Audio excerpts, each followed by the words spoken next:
హైదరాబాద్ సికింద్రాబాద్ జంట నగరాల పరిసర ప్రాంత ప్రజలకు గొప్ప శుభవార్త. కల్వరి మార్గం పాల్ పృథ్వీ మినిస్ట్రీస్ వారి ఆధ్వర్యంలో పరిశుద్ధాత్మ తైలాభిషేక స్వస్థత ఆరాధన ప్రతి నెల మొదటి శనివారం ఉదయం 9 గంటలకు జరుగును. అనగా మే 3వ తేదీ ఉదయం 9 గంటలకు ఈ ఆరాధన జరుగును. స్థలం హరిహర కళాభవన్, సికింద్రాబాద్. సమస్యలతో బాధపడుతున్నారా? వ్యాధులతో ఇబ్బంది పడుతున్నారా? అపవాది చీకటి చేతబడి శక్తులతో వేధించబడుతున్నారా? గర్భఫలం లేక బాధపడుతున్నారా? అయితే రండి, పాల్గొనండి. ఇప్పటికీ దేశవ్యాప్తంగా వేలాది మంది ప్రజలు పాల్గొని అద్భుతాలు పొందుకున్నారు. మీరును రండి, యేసయ్య ద్వారా అద్భుతాలు పొందుకొనండి. దైవజనులు ప్రవక్త పాల్ పృథ్వీ గారు మరియు సిస్టర్ సుజాత పృథ్వీ గారు వాక్యం అందించి మీ కొరకు ప్రార్థించెదరు.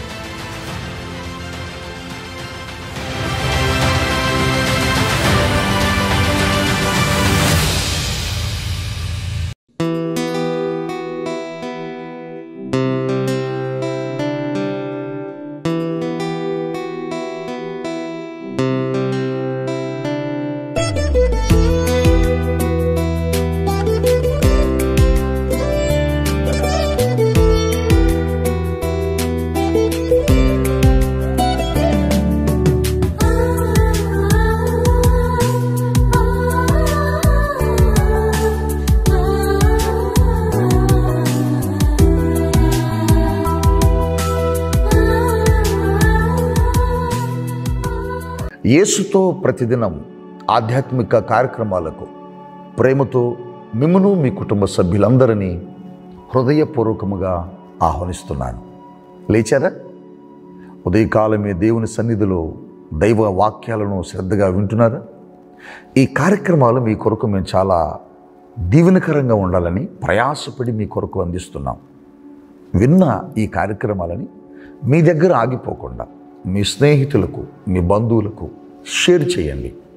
వీటిని అనేకులకు పంపించడాన్ని బట్టి వారు కూడా దైవ వాగ్దానముల ద్వారా సరిచేయబడతారు, దీవించబడతారు, ఆశీర్వదించబడతారు. మనము మన దినమును ప్రభుతో ప్రారంభిస్తే ఆ దినమంతా కూడా దేవుడు మనతో నడుస్తాడు. వేకువనే లేవగానే దైవ సన్నిధికి వెళ్ళి చేతులెత్తి ప్రార్థించటం నేర్చుకోండి. దేవుని సన్నిధిలో స్తుతించడం నేర్చుకోండి. మీరు మీ కుటుంబ సభ్యులు యెహోషువ వలె దేవుని సన్నిధికి వెళ్ళి ఆరాధించడం నేర్చుకోండి. క్రమము తప్పక ఆదివారం ఆరాధనకు వెళ్ళండి. మీ సేవకులను ప్రేమించండి. దేవుని సన్నిధిలో దైవ వాగ్దానాలు, వాక్యాలు మీకు అందించబడుతున్నప్పుడు వాటిని మీరు హృదయపూర్వకముగా స్వీకరించి దేవుని సన్నిధిలో నడవడానికి ప్రయత్నం చేయండి. ఈరోజు మీ కొరకు ఒక ప్రత్యేకమైన వాగ్దానాన్ని పరిశుద్ధాత్మ ప్రేరణలో తీసుకొని వచ్చాను. చాలామంది వారి జీవితాల్లో ఇతరులను చూస్తున్నప్పుడు, బంధువులను చూస్తున్నప్పుడు వారికున్న దీనస్థితిని కావచ్చు, వారికున్న అనారోగ్యం కావచ్చు, వారికున్న ఇబ్బందులను బట్టి కావచ్చు, ఇతరుల జీవితాల వైపు చూస్తూ మన పరిస్థితిని చూసి మనకున్నటువంటి ఈ పరిస్థితులన్నిటిని గమనించి మన వైపు ఎవరో కూడా కనికరపడట్లేదేంటి, మనల్ని ఎవరో ప్రేమించట్లేదేంటి, నేను ఎన్ని సమస్యల్లో ఉన్నా, నేను ఎన్ని బాధల్లో ఉన్నా, నేను ఎన్ని అక్కరల్లో ఉన్నా, నా అక్కరను గమనించి గ్రహించి ఒక్కరు కూడా నా పట్ల కనికరం చూపించట్లేదేంటి అని అప్పుడప్పుడు మీకున్న పరిస్థితులను బట్టి కావచ్చు, మీకున్న సమస్యలను బట్టి కావచ్చు, మీకున్న బలహీనతలను బట్టి కావచ్చు, మీకున్న ఆ అనారోగ్య పరిస్థితుల్లో కావచ్చు, వీటన్నిటిని గుర్తు తెచ్చుకొని ఆ పరిస్థితుల్లో కురింగిపోతూ నన్నెవరో కనికరించట్లా, నన్నెవరో ప్రేమించట్లా, నా అక్కరెవరో తీర్చట్లా, నాకెవరో సహాయం చేయట్లా, అసలు నన్ను అందరూ మర్చిపోయారేమో, ఆఖరికి దేవుడు కూడా నన్ను మర్చిపోయాడేమో, ఒకవేళ దేవుడే నన్ను జ్ఞాపకం ఉంచుకుని ఉంటే ఆయన నాకై చూసి నన్ను కనికరపడి నా పరిస్థితిని మార్చేవాడే కదా, అంటే దేవుడు కూడా నన్ను మర్చిపోయాడేమో, అసలు దేవునికి నా మీద కనికరమే లేదేమో అని అప్పుడప్పుడు బాధపడుతూ ఉంటాం. కానీ ఈ ఉదయం ప్రభు నీతో చెబుతున్నాడు. కొరింథీయులకు రాసిన 2వ పత్రికలో దేవుని యొక్క వాక్యం మొదటి అధ్యాయములో 3వ వచన భాగములో దేవుని వాక్యం ఏమన్నదో తెలుసా నాన్న? ఆయన కనికరము చూపు తండ్రి అని దేవుని గురించి మాట్లాడుతున్నాడు భక్తుడైన పౌలు. నిజమే, ఈ లోకంలో ఉన్న మనుషులు నీ పట్ల కనికరం చూపకపోవచ్చు. ఈ లోకంలో ఉన్న బంధువులు నీ మీద కనికర పడకపోవచ్చు. కానీ పరలోకములో ఉన్న దేవుడు ఉన్నాడు చూడు, ఆయన నీ మీద కనికరము కలిగి ఉన్నాడు. ఎందుకంటే ఆయన కనికరము చూపే తండ్రి, ఆయన ప్రేమ కలిగిన తండ్రి. నీ అవసరత ఏంటి ఆయనకు తెలుసు, నీ సమస్య ఏంటి ఆయనకు తెలుసు, నీ అక్కర ఏంటి ఆయనకు తెలుసు. ఒకరోజు యేసు ప్రభు వారు ఓ కొండ మీద 3 దినాలు ప్రజలతో దైవ వాక్యాలను ప్రకటించాడు. అప్పటికే 3 దినాలు అయిందట నాన్న. వారు ఆకలిగొని ఉన్నారు, అందరూ వెళ్ళిపోవడానికి సిద్ధంగా ఉన్నారు. కానీ వారి పరిస్థితులను యేసయ్య చూసి వారి మీద కనికరపడి అని ఉంటుంది బైబిల్లో.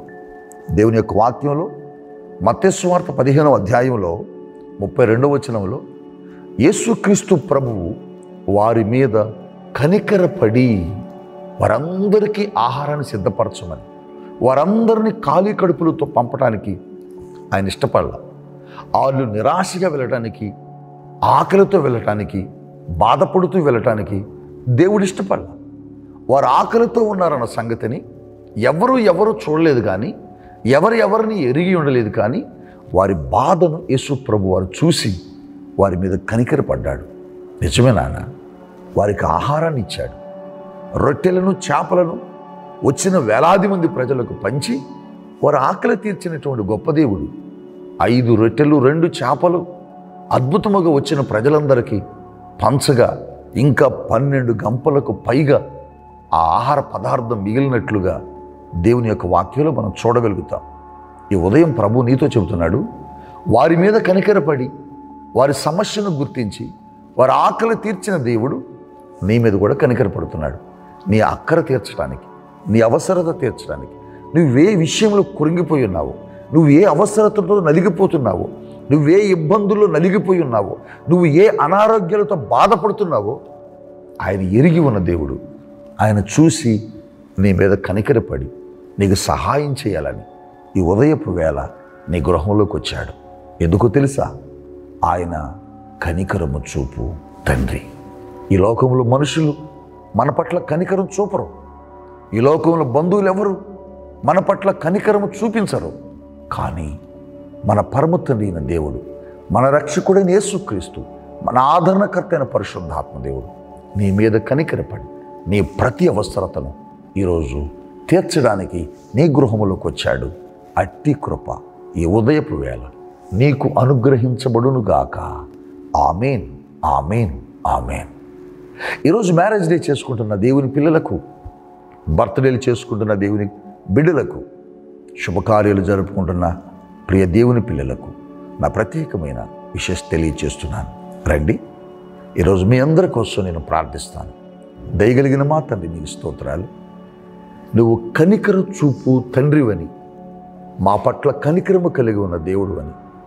మా పరిస్థితులను చూసి మనుషులు కనికర పడకపోవచ్చు, స్నేహితులు కనికరపడి సహాయం చేయకపోవచ్చు, మా పట్ల మా బంధువులు, మా కన్నవారు మాకున్నటువంటి పరిస్థితులను చూసి కనికరపడి ప్రేమతో వచ్చి సహాయం చేయకపోవచ్చు. కానీ మా అక్కరను చూసి, మా పరిస్థితులను చూసి మా మీద కనికరపడి మాకు సహాయం చేయడానికి లోకానికి వచ్చినటువంటి గొప్ప దేవుడు నువ్వు. నిజమే నాయన, వారు ఆకలి బాధతో ఉన్నారని వారిని చూసి వారి మీద కనికరపడి వారి ఆకలి తీర్చిన గొప్ప దేవుడు. ఈ రోజున పౌలు అంటున్నాడు, కనికరము చూపు తండ్రి అని. నిజమే నాయన, మనుషులు, స్నేహితులు, బంధువులు, ఈ లోకములో మేము కలిగి ఉన్న వారెవ్వరూ కూడా మా పట్ల కనికరము చూపేవారు కాదు. కానీ నువ్వు కనికర పూర్ణుడు అని, కనికర సంపన్నుడు అని నీ వాక్యం ద్వారా మాతో మాట్లాడుతున్నావు. ఎంతమంది ఈ రోజున మీ కనికరం కొరకు ఎదురు చూస్తున్నారో, నీ ప్రేమ కొరకు ఎదురు చూస్తున్నారో, నీ జాలి కొరకు, నీ దయ కొరకు ఎదురు చూస్తూ ఉన్నారు. వారందరి జీవితాల్లో నీ కనికరమును సమృద్ధిగా అనుగ్రహించి వారి అవసరతలు తీర్చమని యేసు నామములో ప్రార్థించి దీవిస్తున్నాను తండ్రి. ఆమేన్, ఆమేన్, ఆమేన్.